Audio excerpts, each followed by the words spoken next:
Welcome back. तो कैसे हो आप सब? आई होप आप सब अच्छे होंगे। स्वागत है आप सभी का आपके अपने एसपी स्टडी यूट्यूब चैनल पर। तो गाइस आज हम आपके लिए इस वीडियो में लेकर आए हैं किरचॉफ का नियम। ठीक है, जो आपका वैद्युत धारा चैप्टर है उसमें जो आपका ये टॉपिक है इसको आज हम यहाँ पर देखने वाले हैं। तो पूरा एकदम बेसिक से समझेंगे, तो आप इस वीडियो को पूरा देखें। वीडियो को आपको बिल्कुल भी स्किप नहीं करना है। ठीक है, तो किरचॉफ के दो नियम हैं। पहले हम यहाँ पर देखेंगे जो इनका प्रथम नियम है उसको, इसके बाद देखेंगे जो इसका द्वितीय नियम है उनको। तो यहाँ पर देखिए इनका जो प्रथम नियम है इसको हम संधि का नियम या फिर धारा का नियम भी कहते हैं। ठीक है, किरचॉफ का जो प्रथम नियम है इसको हम क्या कहते हैं? संधि का नियम या फिर धारा का नियम। तो देखिए इनको जो प्रथम नियम है वो है क्या, उसको समझते हैं। तो यहाँ पर देखिए किसी परिपथ में, माना कोई परिपथ है, किसी परिपथ में किसी संधि पर मिलने वाली समस्त धाराओं का जो बीजगणितीय योग है वो शून्य होता है। जो किरचॉफ का प्रथम नियम है वो बताता है, देखिए इसके हिसाब से भी अभी आपको समझाएंगे। पहले यहाँ पर समझ लीजिए कि किसी परिपथ में किसी संधि पर मिलने वाली समस्त धाराओं का जो बीजगणितीय योग है वो कैसा होता है? शून्य होता है। अब यहाँ पर देख लीजिए, मान लीजिए कोई परिपथ है, ठीक है, किसी परिपथ में किसी संधि पर, संधि यानी जोड़, संधि का मतलब क्या होता है? जोड़ना। तो किसी परिपथ में किसी संधि पर मिलने वाली समस्त धाराओं का जो बीजगणितीय योग है वो कैसा होता है? शून्य होता है। यही है किरचॉफ का प्रथम नियम। तो इसको हम किस तरह से लिख सकते हैं? इसको हम लिखेंगे सिग्मा आई बराबर शून्य, सिग्मा आई बराबर 0। ठीक है, देखिए किसी परिपथ में, ठीक है, यानी कोई परिपथ यानी कोई तार है, किसी परिपथ में किसी संधि पर, संधि यानी जोड़ना, ठीक है, किसी चीज़ का मतलब कोई ज्वाइंट हो, उसको हम कहेंगे संधि पर मिलने वाली समस्त धाराओं। ठीक है, अलग अलग प्रकार की आपकी धाराएं हैं। समस्त धाराओं का जो बीजगणितीय योग है वो शून्य होता है। तो यहाँ पर देखिए बीजगणितीय योग यानी सिग्मा यहाँ पर क्या है? बीजगणितीय योग। ठीक है, और आई क्या है? आई है यहाँ पर धारा। तो क्या कैसी होती है? शून्य होती है। जो किरचॉफ का प्रथम नियम है वो कहता है कि किसी परिपथ में किसी संधि पर मिलने वाली समस्त धाराओं का जो बीजगणितीय योग है, समस्त धाराओं का जो बीजगणितीय योग है वो कैसा होता है? शून्य होता है। तो इसको हम किस तरह से लिखेंगे? सिग्मा आई बराबर 0। सिग्मा यहाँ पर क्या है? सिग्मा मतलब बीजगणितीय योग। ठीक है, और आई क्या है? आई धारा है। ठीक है, और कैसा होता है? शून्य होता है। तो इसको हम इस तरह से लिखेंगे सिग्मा आई बराबर 0। ठीक है, इसके बाद यहाँ पर देखिए, अब जैसे हमने यहाँ पर मान लिया ये आपकी धारा है I1 है, ठीक है, ये है I1, ये हो जाएगी आपकी I2, यहाँ पर हम लिख लेंगे I3, यहाँ पर लिख गया, आप लिख लीजिए यहाँ पर I3, ये हो जाएगी आपकी I4, इसको हम कह देंगे I5। ठीक है, मतलब जो आपकी ये धाराएं हैं, ठीक है, इनको हमने इस तरह से मान लिया। आपकी जो धारा इसको कह देंगे I1, I2, I3, I4, I5।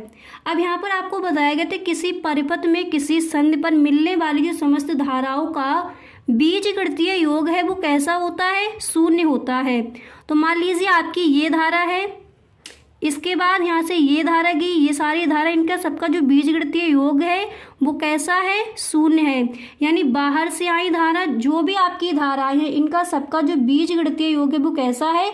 शून्य है। अगर आपकी बाहर से आई हुई धारा या फिर अंदर की ये जो धाराएं हैं, जैसे इसका देखिए, इसका ये किधर गया है आपका? इस तरह से यहाँ पर ये लगा, तो यहाँ पर ये अंदर जा रही है। ठीक है, इसके बाद इसका देखिए ये आपकी जो धाराएं हैं ये यहाँ से बाहर निकल रही हैं। ठीक है, ये तो जो आपकी I1 धारा है वो अंदर जा रही है, I2 धारा यहाँ पर ये भी आपकी अंदर जा रही है, एंड यहाँ पर देखिए ये जो आपकी धारा है ये बाहर की तरफ है। ठीक है। तो यहाँ पर आपसे क्या बोला गया था, किसी परिपथ में किसी संध पर मिलने वाली समस्त धाराओं का जो बीजगणितीय योग होता है वो कैसा होता है, शून्य होता है।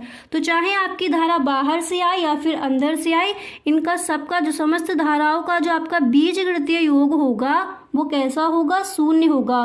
तो यहाँ पर इसको हम लिख सकते हैं सिग्मा आई, यानी इनपुट बराबर सिग्मा आई आउटपुट, यानी बाहर से या फिर अंदर से आने वाली ये समस्त धाराओं का जो आपका बीजगणितीय योग है वो कैसा होगा, शून्य होगा।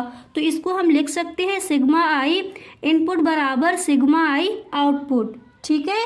यानी बाहर से अंदर से आने वाले जो भी आपकी ये धाराएं हैं इनका सबका जो योग है बीजगणितीय योग कैसा होगा, शून्य होगा।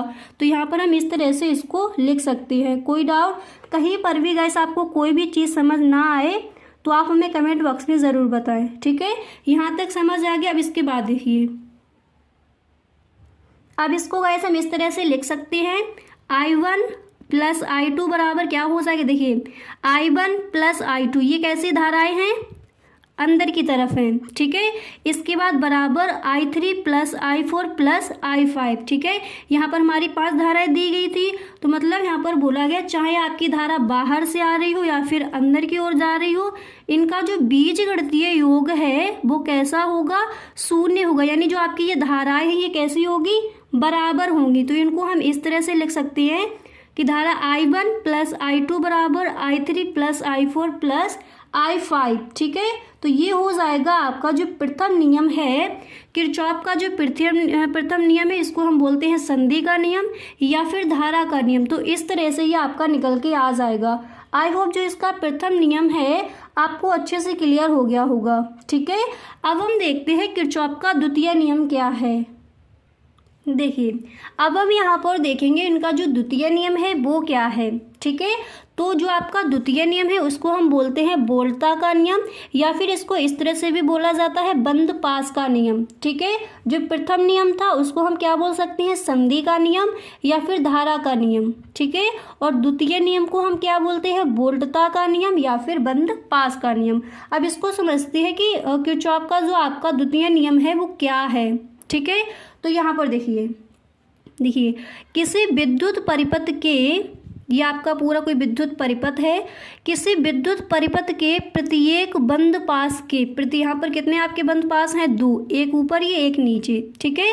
तो किसी विद्युत परिपथ के प्रत्येक बंद पास के विभिन्न भागों में बहने वाली धाराओं, धारा यहाँ पर क्या हो जाएगी, ये आई, ठीक है। बहने वाली धाराओं तथा उनके संगत प्रतिरोधों, तो यहाँ पर आपके ये प्रतिरोध है वो कौन से हो जाएंगे, ये R1 R2 I3, ठीक है। बहने वाली धाराओं तथा उनके संगत प्रतिरोधों के गुणनफल का बीजगणितीय योग उस पास में लगे, ठीक है, विद्युत बाह्य बलों के, उस पास में लगे विद्युत बाह्य बलों के बीजगणितीय योग के बराबर होता है। अब एक बार दोबारा से समझिए इसको। देखिए जो आपका द्वितीय नियम है वो क्या है, देखिए किसी विद्युत परिपथ के प्रत्येक बंद पास के विभिन्न भागों यानी अलग अलग भागों में बहने वाली धाराओं, यानी यहाँ पर जो आई दी गई हैं बहने वाली धाराओं, ठीक है, बहने वाली धारा तथा उनके संगत प्रतिरोधों के गुणनफल का जो बीजगणितीय योग यानी सिग्मा बीजगणितीय योग उस पास में लगे विद्युत बाह्य बल, ये क्या है आपका विद्युत बाह्य बलों के बीजगणितीय योग के बराबर होता है। तो इसको हम किस तरह से लिख सकते हैं, सिग्मा आई R बराबर सिग्मा ई, यानी क्या बोला गया, किसी विद्युत परिपथ के प्रत्येक बंद पास के विभिन्न भागों में बहने वाली धारा मतलब I उनके संगत प्रतिरोधों के यानी R, ठीक है, संगत प्रतिरोधों के गुणनफल का बीजगणितीय योग यानी सिग्मा, ठीक है, बीजगणितीय योग उस पास में लगे विद्युत बाह्य बलों के बीजगणितीय योग के बराबर होता है। तो इसको हम किस तरह से यहाँ पर लिखेंगे, सिग्मा आई R बराबर सिग्मा ई। यहाँ तक आपको समझ आ गया। अब इसके बाद देखिए यहाँ पर,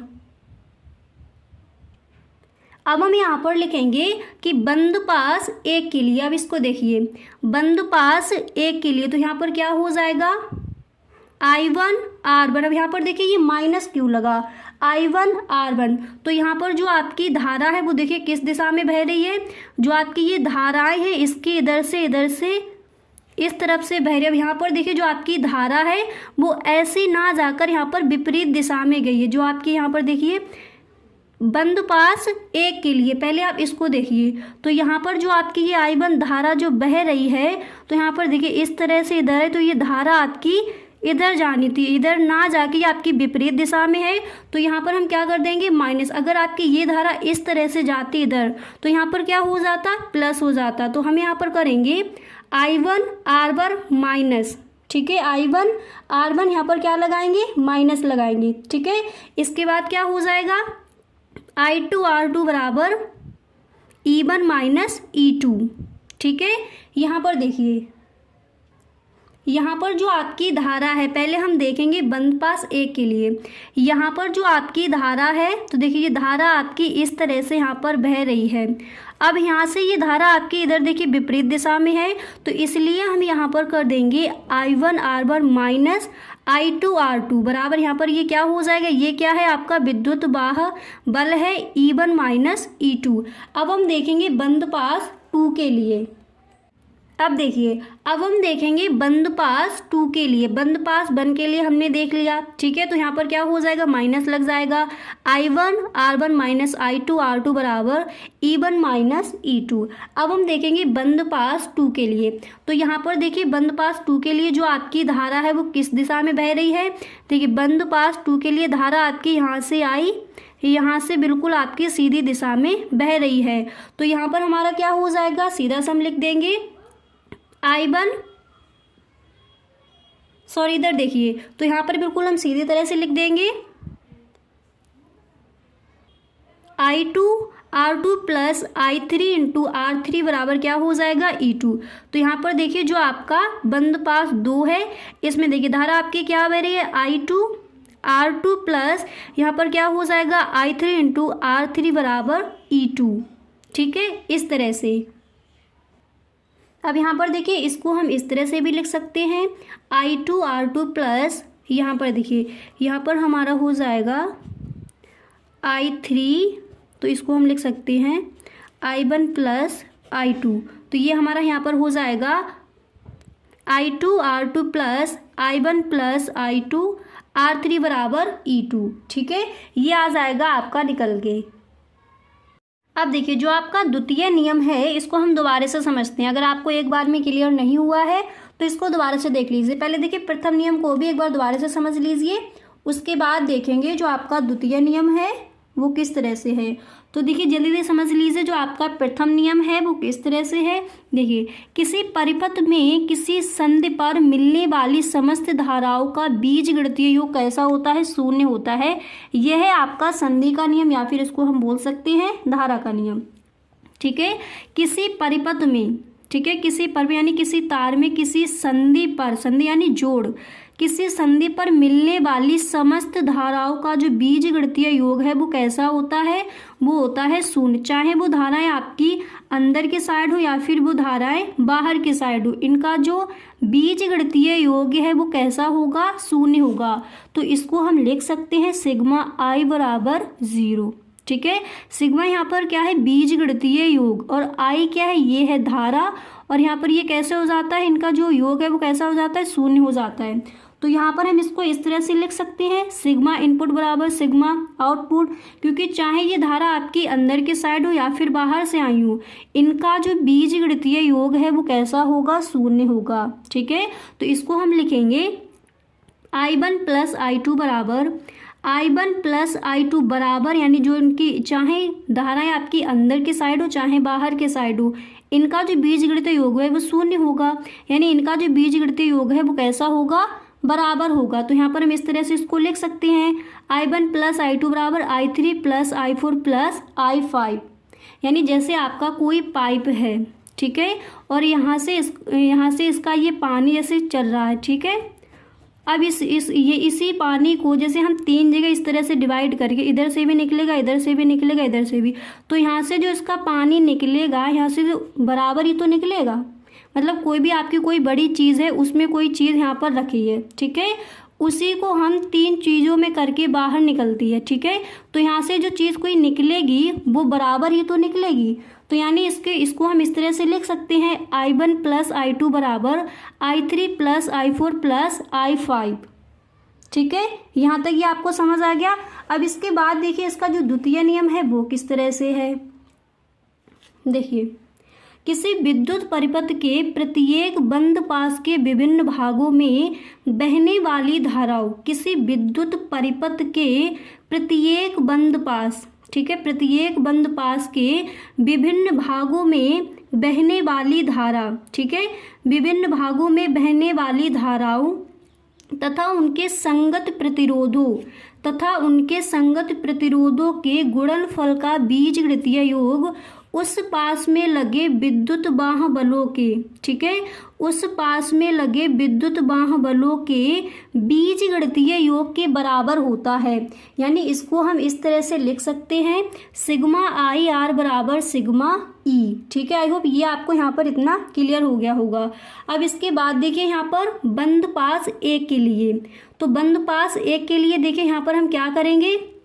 देखिए, जो पहले आपकी धाराएं लिखनी है, तो देखिए यहाँ पर जो आपकी धारा है वो किस तरह से बह रही है। देखिए यहाँ से आपकी धारा इस तरह से बही, तो यहाँ पर देखिए किस तरह से, यहाँ विपरीत दिशा में है, तो यहाँ पर क्या लग जाएगा, माइनस लग जाएगा। अगर यही धारा आपकी इस तरह से बहती है, इधर से यहाँ से आई और इस तरह से आपकी धारा बहती, तो यहाँ पर क्या लगता, प्लस लगता। तो इसको हम लिख सकते हैं I1 R1 minus I2 R2 बराबर क्या हो जाएगा, E1 माइनस E2। अब हम देखेंगे बंद पास 2 के लिए, ठीक है। तो यहाँ पर देखिए बंद पास 2 के लिए जो आपकी धारा है वो किस तरह से बह रही है। अब आपको इधर देखना है, तो यहाँ पर देखिए दूसरे में आपको देखना है। तो यहाँ पर देखिए जो आपकी धारा है वो यहाँ से आई, इधर बिल्कुल आपकी सीधी दिशा में जो धारा है वो बह रही है।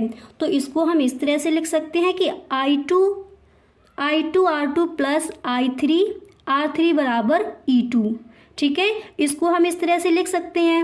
ओके, यहाँ तक आपको ये अच्छे से क्लियर हो गया। अब देखिए,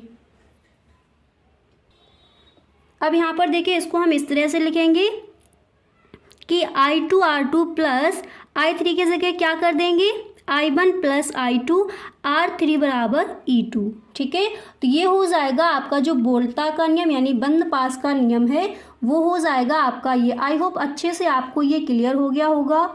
अगर गाइस कहीं पर भी आपको कोई भी चीज़ समझ नहीं आई है तो please tell me in the comment box, आप हमें कमेंट बॉक्स में ज़रूर बताएं। ओके, मिलते हैं आपके नेक्स्ट टॉपिक में। अगर सच में आपको ये वीडियो अच्छा लगा है तो आप इसको एक लाइक ज़रूर कर दें। Okay, thank you so much.